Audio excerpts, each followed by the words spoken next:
somebody suggested I do is dandelion root tea. Oh, I've heard that too. And I got to tell you, that needs a little scoop of honey.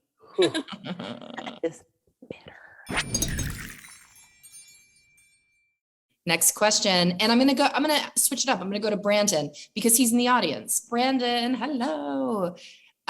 Here's his. What practices do you use to reduce severe anxiety and constant worry? You're not much of a severe anxiety or constant worry person, but I'm not. I was raised by people who were world-class warriors, and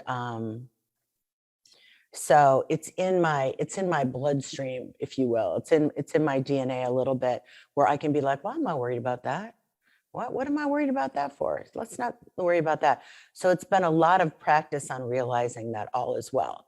But when you say the word severe, I don't want to minimize it, and I want to think about that for a second. Severe. Like if it's severe, then we must go have professional assistance if it's severe. And, you can try some techniques that are very, very successful, but I've never had it severe. So I don't know the answer to that. So let me start by saying, this is all I know, and I've not had severe anxiety. And listen, I have fallen in love with so many therapists on Instagram that I think are just rock stars. And so I can see very clearly that good help, along with my own sister-in-law, who's now a therapist in Illinois. I can now see that great help is readily available. So that I'll start with that disclaimer. And then I'm going to say, I really love the triangle breath mantra practice. And I tout it all the time. I'm always doing it in my groups, in my courses. I started a team meeting this week with it. And it's because I continue to find it to be such an easy thing to regulate your energy and just get you back to neutral at the very least.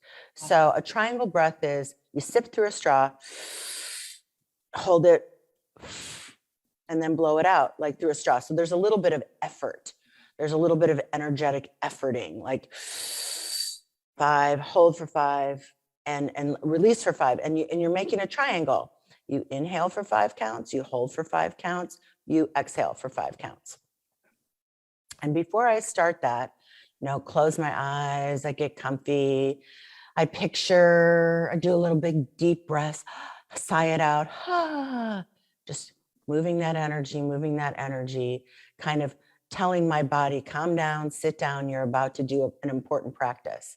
And then I think about a mantra of something I want to bring into my life. So if I was feeling anxiety, I would say, I'm willing to feel the peace I know that is available to me. I'm willing to, and I would see that mantra in my mind's eye. I'm willing to feel the peace I know that's available to me. I'm willing to feel the peace I know that's available to me. And then I would do my practice, big sippy, 5 counts, hold for 5, exhale for 5. I'd end it with a period on a sentence, a deep cleansing breath, bring it in, sigh it out. I'd do my mantra. I'm willing to see the peace that's available to me. I'm willing to see the peace that's available to me. I'm willing to see the peace that's available to me. And I put my hands on my heart, anchor that in, and so it is. Yep. Now that is about 2.5 minutes, maybe.